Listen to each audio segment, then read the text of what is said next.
Pastor and theological writer A.W. Tozer said, "Only a disciple can make a disciple." The prerequisite to disciple making is for us to have our very own lives disrupted by Jesus first. If Christ has not radically transformed your heart, you can't possibly catalyze the multiplication of His character into someone else. One of the most spiritually influential people in my life story is Claire.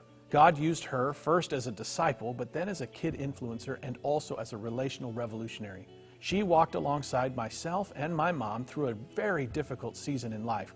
My mom was an atheist feminist at the time, and I was being introduced to a new school because we moved from one town to the next. There was a daycare center across the street that was offering childcare for $1 an hour, which is a deal for a single mom. My mom walked in and looked at Claire and said, "If you tell my kid about God, church, or Jesus, I'll burn your building down." Now, my mom's not very tall and not very intimidating, but Claire looked her in the eyes, understood her story because she had a similar background, and said, "Well, I guess we'll see Danny on Monday." I started going to this church. Within a few months, I became a Christian through this outreach ministry that they had started just a month or two before. Within a year, my mom became a Christian as well, and the trajectory of our family story and our discipleship journey changed forever. You know, being personally known, loved, and served by a godly leader on a common faith-guided journey makes all the difference. 1 Thessalonians 2:8 says this, "So being affectionately desirous of you, we were ready to share with you not only the gospel of God, but also our own selves, because you had become very dear to us."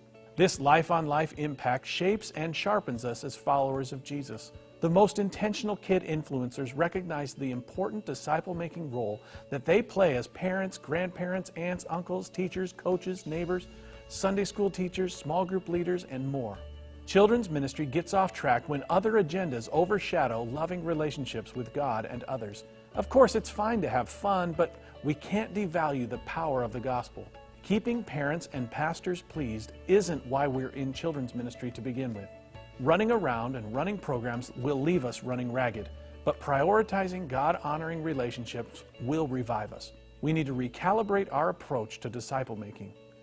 Relational Children's Ministry lays out 5 life-giving, relational, disciple-making invitations modeled by Jesus.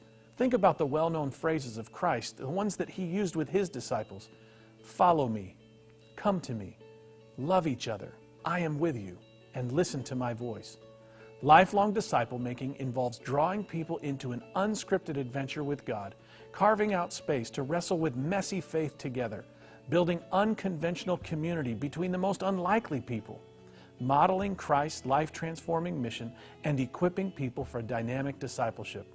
Contrast this approach to the rigid rules set forth by the religious leaders of Jesus' day. This model was and still is disruptive. True discipleship is truly relational.